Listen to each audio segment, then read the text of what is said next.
Olá, adoradores! O nosso salmo de hoje é intitulado Ao Mestre de Canto, segundo a melodia Os Lírios, de Davi. O termo lírios, como nós já vimos no Salmo 45, identifica a melodia com a qual o salmo deveria ser entoado. Porém, como a tradução é incerta, pode se referir também à beleza geral da composição, à melodia ou mesmo a um instrumento de 6 cordas conhecido como Shoshanim.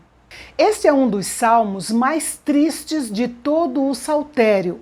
A alma de Davi se derrama em um abandono desenfreado e em uma dor dilacerante e terrível. Trata-se também de um salmo messiânico e imprecatório, e é o terceiro salmo citado com mais frequência no Novo Testamento. O salmista começa pedindo livramento para si e descreve sua situação perigosa com a metáfora de um homem se afogando.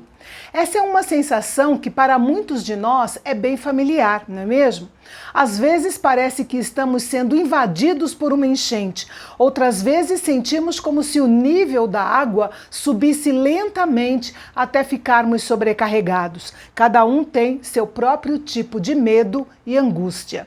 Davi traça uma imagem ainda mais desesperadora quando diz que se sente afundando em um lamaçal onde não tem como ficar de pé.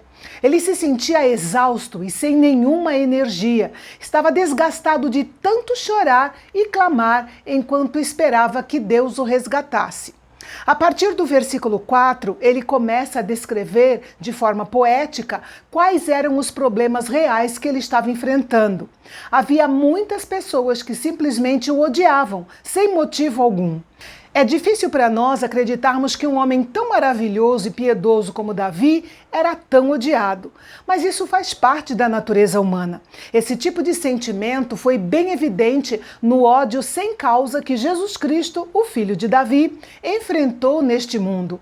Alguns entre os escribas, fariseus, sacerdotes e levitas odiavam Jesus abertamente e sem causa. Aliás, a única causa estava em seus corações malignos. Entre os muitos que odiavam Davi, alguns empenharam esforços para destruí-lo. E não eram pessoas comuns, eram homens poderosos que poderiam fazer isso acontecer facilmente. Mesmo sendo inocente, Davi foi acusado e tratado como um culpado. Em muitos dos salmos, Davi proclamou a sua inocência, mas neste salmo ele confessou seus pecados e falhas, apelando para a misericórdia divina. E a maior preocupação dele não era com o efeito que toda aquela situação teria sobre ele, mas especialmente o efeito que teria sobre o povo de Deus. A ideia de envergonhar aqueles que buscavam a Deus era dolorosa demais para Davi. E essa deveria ser a oração de todo cristão, especialmente se for um líder ou um ministro do Evangelho, para que o povo de Deus seja preservado da vergonha e do tropeço por causa de algum problema de ordem pessoal. Quando o salmista clama, ó Senhor, Deus dos exércitos, ele está incluindo 3 designações para Deus. Ele é o Senhor do universo, Adonai, Deus, o Senhor da aliança, Yahvé, e o guerreiro dos exércitos celestiais, Jeová Sabaoth.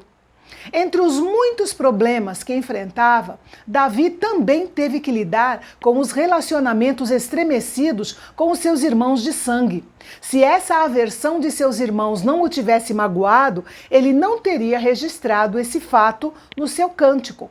Jesus enfrentou um problema semelhante. Os próprios irmãos de Jesus, por parte de mãe, o rejeitaram e o trataram como um estranho. Davi tinha ainda outro problema. Ele tinha um grande zelo pela casa de Deus e era evidente o seu desejo de construir um templo para Deus, mas até por isso ele foi rejeitado e criticado. O mesmo zelo havia no coração de Jesus quando expulsou os cambistas do pátio do templo no início do seu ministério. Enquanto viam aquela cena, os discípulos se lembraram deste salmo de Davi. O apóstolo Paulo também mencionou o versículo 9 ao falar da natureza sacrificial de Jesus. A ideia dos versículos 10 a 12 é que Davi está sendo um provérbio que ganhou um rótulo entre os debochadores. Nos nossos dias, esta é uma estratégia deliberada. Dispensar as pessoas simplesmente dando-lhes um rótulo. Os cristãos fiéis conhecem bem o impacto desse tipo de comportamento. Ao expor o estilo de vida ensinado pela palavra de Deus, muitas vezes são ridicularizados como religiosos fundamentalistas, radicais e intolerantes, entre outros adjetivos. Davi tornou-se alvo de escárnio e desaprovação de quase todos, desde os líderes até os bêbados da cidade. Com a constante desaprovação dos homens, Davi sabiamente se voltou para Deus em tempo de ser aceito por ele e receber sua misericórdia.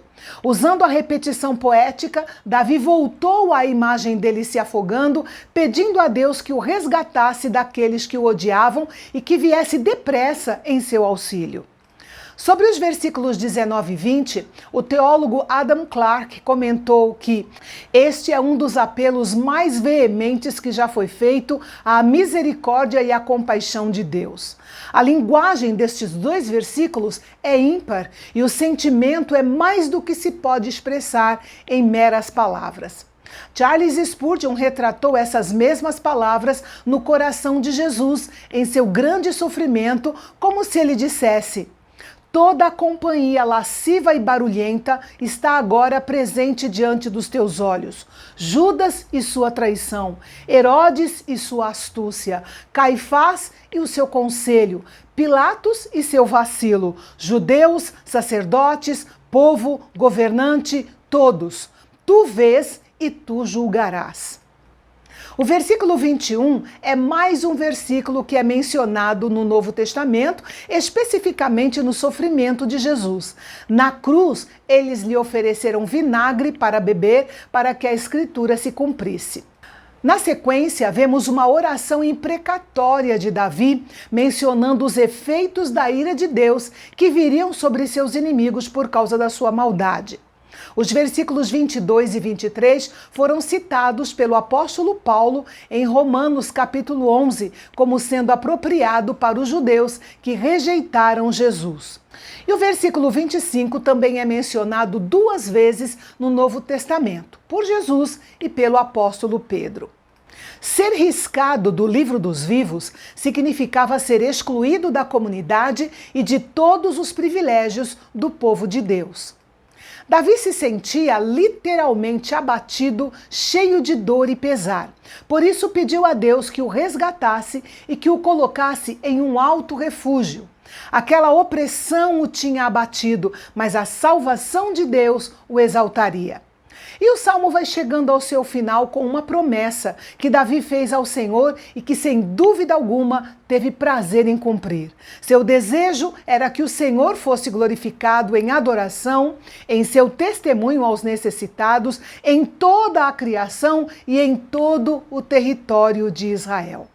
Ele pediu ao Senhor que o protegesse e suprisse as necessidades dos pobres e explorados, e anteveu o dia em que a terra seria unida e curada e as cidades voltariam a ser habitadas.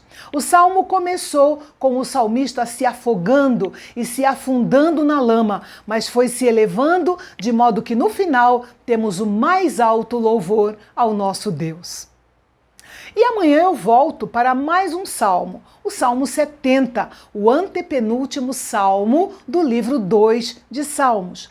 O Salmo 70 é um recorte do Salmo 40. Vamos rever juntos as lições desse salmo aqui no canal Bendito, o canal de Fala Fácil. Até amanhã.